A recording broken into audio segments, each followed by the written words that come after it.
బాధ్యత 100% ఈ సమస్యను పరిష్కరిస్తా అని ఫిబ్రవరి 14 నాడు మొదలుపెట్టి మళ్ళీ ఫిబ్రవరి 14 లోపల బీసీల లెక్కలు తేల్చిన ఎస్సీ కులాల వర్గీకరణ మోత్కుపల్లి నరసింహులు గారు సజీవ సాక్షి.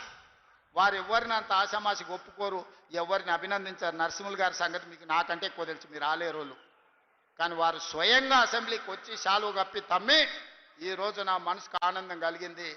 దశాబ్దాల మా కొట్లాట పరిష్కారం చూపించినమని నరసింహులు గారు అభినందించిన మాట వాస్తవం కాదా? ఇవాళ ఎస్సీ కులాల వర్గీకరణ చేసి ఆ చిక్కుముళ్ళని ఇప్పింది ఈ ప్రభుత్వం కాదా అని నేను అడుగుతున్నా. ఇన్ని రకాలుగా రైతులను, మహిళల్ని, విద్యార్థులను, నిరుద్యోగులను, ఉద్యమకారులను, బలహీన వర్గాలను, దళిత వర్గీకరణతో పాటు ప్రతి సమస్యను పరిష్కరించుకుంటా 18 నెలల్లో మనం ముందుకు వెళ్తుంటే 10 ఏళ్ళు రాష్ట్రాన్ని దోసుకున్నాడు. ఇవాళ నువ్వు దిగిపో అని అంటుండు. మిత్రులారా, మీరు ఆలోచన చెయ్యండి. నాకేం లేదు కోరికలు. ఆయనను పట్టుబట్టాలనుకున్నా, పట్టుబట్టినా, పని బట్టినా, పడగొట్టడమే కాదు ఆ కుర్చీలో కూర్చున్నా. జీవితంలో నా లక్ష్యాన్ని నేను నెరవేర్చుకున్నా. ఇక మీ లక్ష్యాన్ని నెరవేర్చడానికి మీ సోదరుడిగా కష్టపడాలని నేను అనుకుంటున్నా. నాకు ఇంకేం కోరికలు లేవు. నన్ను ఇబ్బంది పెట్టినోని, నన్ను జైలు పెట్టినోని ఖచ్చితంగా జైలు నుంచి బయటకు వచ్చిన రోజు ఒక మాట చెప్పిన, తొడగొట్టి చెప్పిన, నిన్ను పడగొట్టే వరకు కళ్ళు ముయ్యను అని చెప్పి పడగొట్టి చూపించిన. ఇవాళ మీ అందరికీ నా విజ్ఞప్తి ఒక్కటే, 10 ఏళ్ళు ఆశీర్వదించండి. ఈ తెలంగాణ రాష్ట్రాన్ని $1 ట్రిలియన్ ఎకానమీగా మార్చి ప్రపంచానికి ఆదర్శంగా నిలబడి బెంగళూరు, చెన్నైయో, ముంబైయో, ఢిల్లీతో కాదు, న్యూయార్క్, టోక్యో, జపాన్ దేశాలతో పోటీ పడే విధంగా తెలంగాణ రాష్ట్రాన్ని అభివృద్ధి పదం వైపు నడిపించే శక్తిని మీరు ఇవ్వండి మిత్రులారా. మీరిచ్చే శక్తితోని మూసీ నది ప్రక్షాళన చేస్తా, రీజనల్ రింగ్ రోడ్డు నిర్మిస్తా, భారత్ ఫ్యూచర్ సిటీని ప్రపంచానికి ఒక గొప్ప నగరంగా అందిస్తా.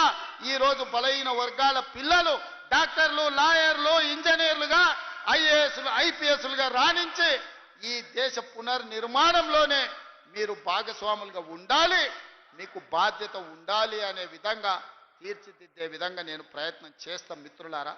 అందుకే ఇవాళ మిమ్మల్ని అందరిని అడగదలుచుకున్నాం. లక్ష్మీ నరసింహస్వామి కాళ్ళ దగ్గర ఈరోజు మనందరం కూర్చున్నాం. ఆ స్వామి సాక్షిగా అభివృద్ధి చేసే శక్తిని ఇవ్వండి.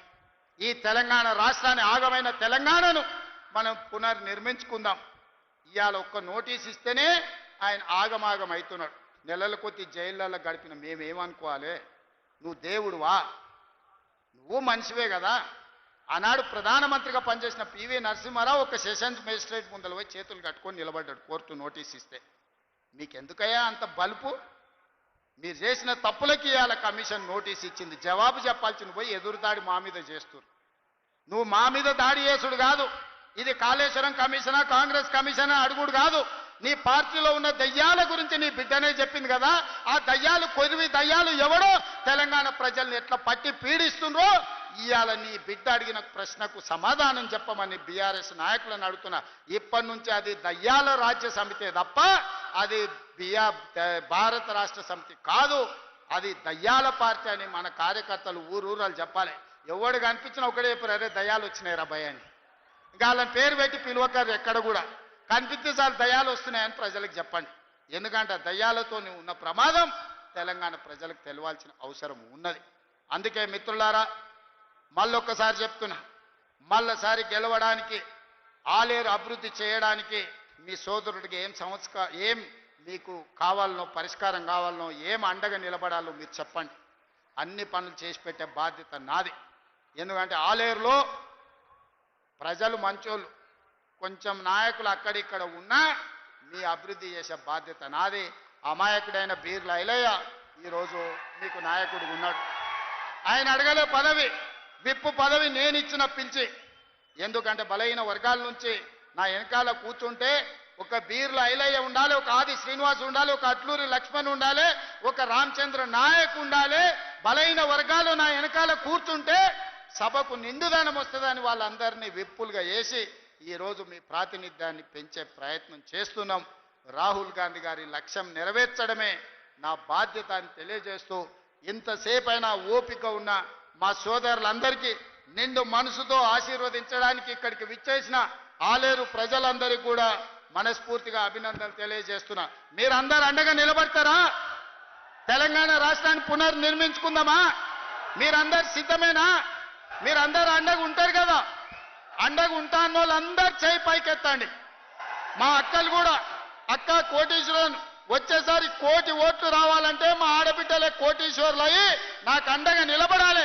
మీరందరూ ఆశీర్వదించడానికి చేయి పైకెత్తండి అని చెప్పి మా అక్కలందరికీ విజ్ఞప్తి చేస్తున్నా. జై కాంగ్రెస్.